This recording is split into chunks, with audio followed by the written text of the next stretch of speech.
आज भारत न्यूजीलैंड मध्य चलित दिनिकिया विश्वकप्र प्रथम सेमिफाइनाल खेल सेमिरे विजय हासिल कर फाइनाल खेलने दुई टीम जोरदार भाव प्रयास आरंभ कर गत 2019 विश्वकप्र प्रतिशोध नहीं भारत फाइनाल खेलने को योजना रखिछि। आज मैच दुई टीम अधिनायक निज निजर योजना प्रस्तुत कर तेबे चलित विश्वकप रे भारत क्रमागत 8टी मैच जीति अपराजय रही न्यूजीलैंड को नहीं टीम इंडिया को सावधान रहिबा पड़िबो कारण गत 2019 विश्वकप सेमिफाइनाल रे भारत को न्यूजीलैंड परास्त करथिला।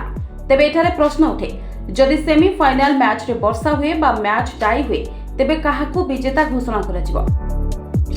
जदि सेमिफाइनाल वर्षा बाधक साजे तेबे आईसीसी एथिपाई रिजर्व डे रखिछि। फाइनाल मैच पई मध्य एही विकल्प रखा जाइछि। तेबे रिजर्व डे रे जदि पूर्ण वर्षा हुए तेबे पॉइंट टेबुल रे दुई टीम रो पोजीशन देखाजिबो। टेबुल ऊपर रहितबा टीम को विजेता भाबे घोषणा कराजिबो।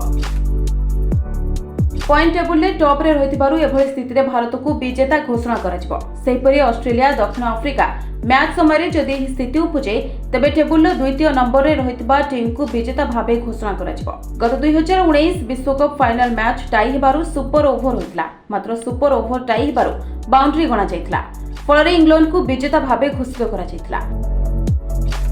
तेबे उक्त नियम को नहीं विवाद सृष्टि होइतला और परे ताहाकू अंतर्जातीय क्रिकेट परिषद बा आईसीसी हटाई देइतला। तेबे चलित विश्वकप रे उक्त नियम लागू हेबो नाही। जदि सेमीफाइनाल बा फाइनाल मैच टाई हुए तेबे सुपर ओवर करा जिवो। जदि सुपर ओवर टाई हुए तेबे एभଳି स्थिति रे पुणी थरे सुपर ओवर करा जिवो। गोटिए टीम जितिबा पर्यंत सुपर ओवर खेल जारी रहइबो। फल रे फैंस को मध्य अधिक रोमांच देखिबा को मिलिबो। ब्यूरो रिपोर्ट आम ओडिया न्यूज।